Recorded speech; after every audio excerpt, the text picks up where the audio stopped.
सभी प्रिय भाई बहनों को जय मसीह की।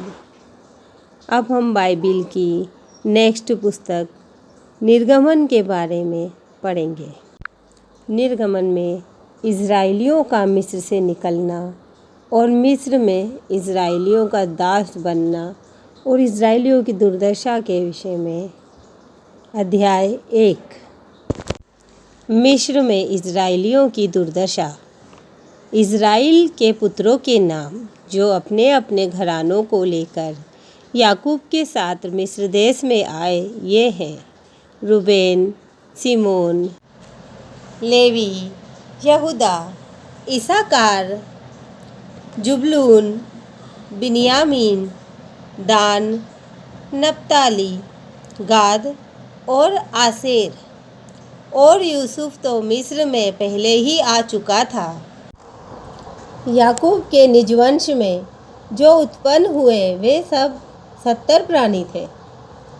यूसुफ और उसके सब भाई और उस पीढ़ी के सब लोग मर मिटे, परंतु इज़राइल की संतान फूलने फलने लगी और वे लोग अत्यंत सामर्थी बनते चले गए और इतना अधिक बढ़ गए कि सारा देश उनसे भर गया।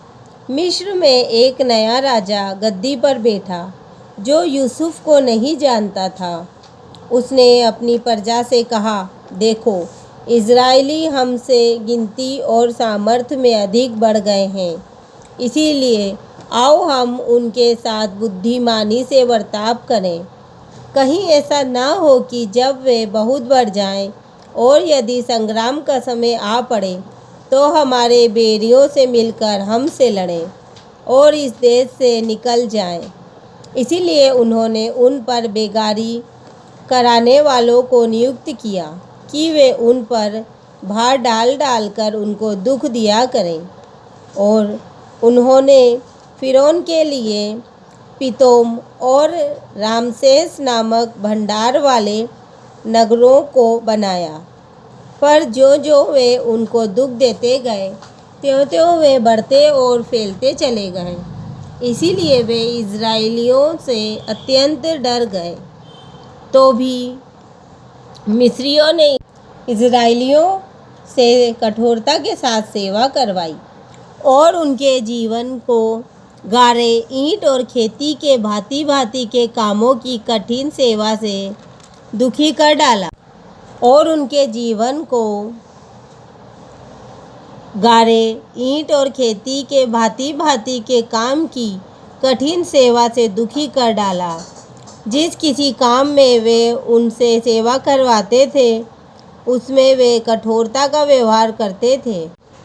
सिप्रा और पुआ नामक 2 इब्री भाइयों को मिस्र के राजा ने आज्ञा दी, जब तुम इब्री स्त्रियों को बच्चा उत्पन्न होने के समय प्रसव के पत्थरों पर बैठी देखो, तब यदि बेटा हो तो उसे मार डालना और बेटी हो तो जीवित रहने देना।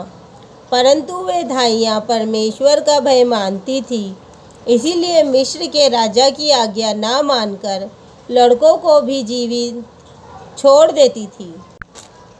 तब मिस्र के राजा ने उनको बुलवा कर पूछा, तुम जो लड़कों को जीवित छोड़ देती हो तो ऐसा क्यों करती हो?